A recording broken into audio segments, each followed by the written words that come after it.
All right, a little bit about that transition that we were talking about a couple videos ago. Heading into transition, hun? I think so. Yeah? Yes, we're preparing to transition. So yeah, we're not totally sure what this transition is. We think God's leading us into it. But quite a while ago now, we felt like God was leading us into downsizing, simplifying, and minimizing so that we can move into whatever He has for us. But we're not totally sure what it is. But one of the big things we got here is this garage. There's a lot of stuff that we probably don't use, huh? Yes. So if we can't use it for ministry and we haven't touched it in 6 months, then it's gotta go. Yep.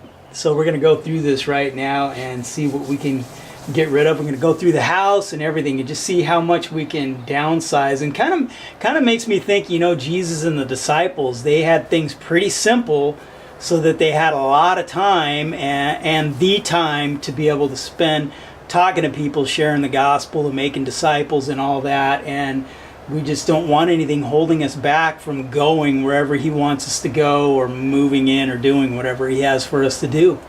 Or staying put and other ministry opportunities opening up. I don't know.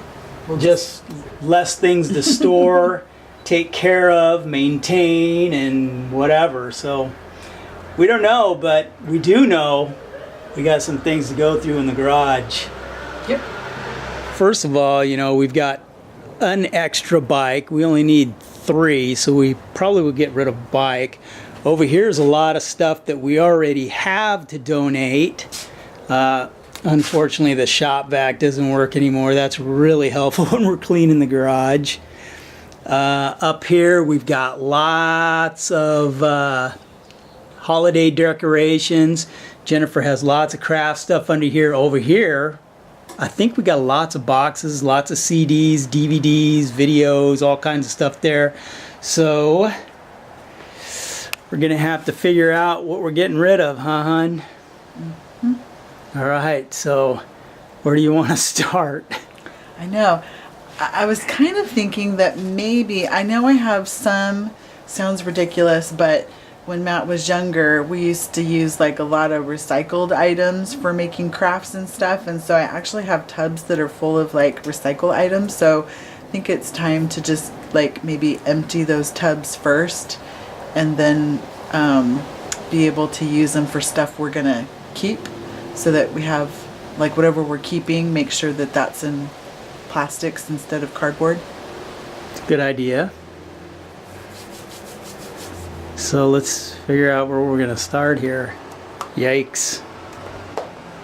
So again, feel like God's leading us into transition. Don't know what that is. Don't know if He's going to lead us to move or anything. I mean, I've even gone on the internet and looked at other countries, how expensive it is to live, and so we just don't know. Don't know if He's going to lead us to make a move like that, or we just don't know. We just kind of know that we need to finish this project that He's given us right now. That He's given us a project, we got to go with that, and then see what happens from there.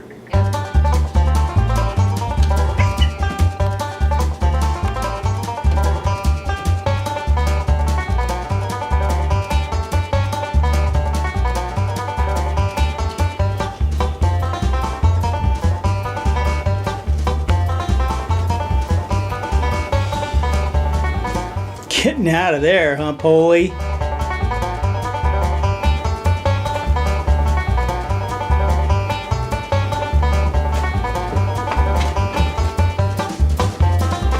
Some serious play going on. How do you feel we did today? Did we make some progress? I believe so. We have a lot to go, but it feels good to be getting started and making headway. And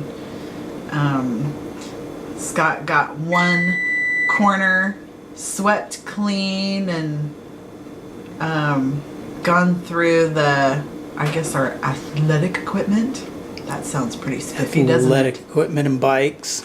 And then I started going through my craft stuff, and I think I got like 5 tubs worth of, I've decided to downsize to just the main crafts I use, and then I'm Your checking. craft stuff? You're I getting know, rid of craft I stuff? know. Well, you know what's gonna get even crazier is I was really praying about, you know how I like to decorate, but since we've had the cats, there's a lot of decorations we haven't put up.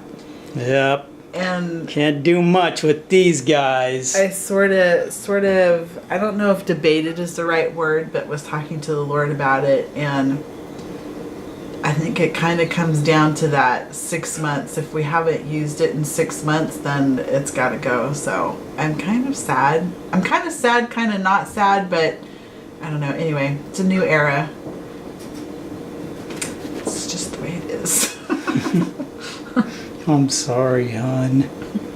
Thanks. Thanks for being sorry. In this room right back here, Matt is in there. And he's downsizing as well.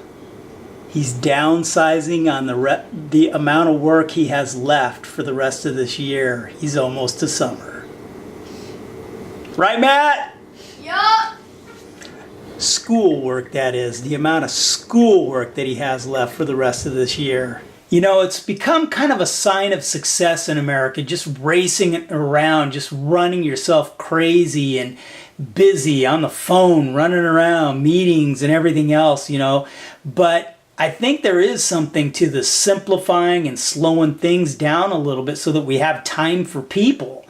You know, I think about it in Jesus' day, you know, he went out and he spoke to multitudes, and there were certain times where he fed the multitudes where there were 5,000 men, so they estimate there would be at least like 15,000 people, including the women and children. So he spoke to lots of people, but as soon as he spoke a hard message, they all left. They all left him, and some of them were probably the ones that ended up persecuting him and killing him and wanting him killed. They were just there for the show. They were there to get healed. They were there for the excitement and everything, but as soon as he spoke a strong message, they all left. And Jesus did an interesting thing. After he lost his church of 15,000 or more, he turned to the 12 disciples and asked them, "Do you want to leave too?" And they said, "Where else are we going to go?" See, he spent time with them. They knew he was the Christ, the Son of a living God. And it took time for him to be with them and answer their questions and talk to them and allow them to see how he lived life and teach them about God. So I think it's really important. I think we're missing something if we're just looking for like this big event to bring a bunch of people to Christ, where the example he showed is that he discipled them. He spent time with them, and they learned from that time and asking the questions and hearing the answers from Jesus, spending that time of 3 years with them in their lives before they were ready to go out on their own and begin to share the gospel and make disciples themselves. God bless you guys, and we will see you on the next video.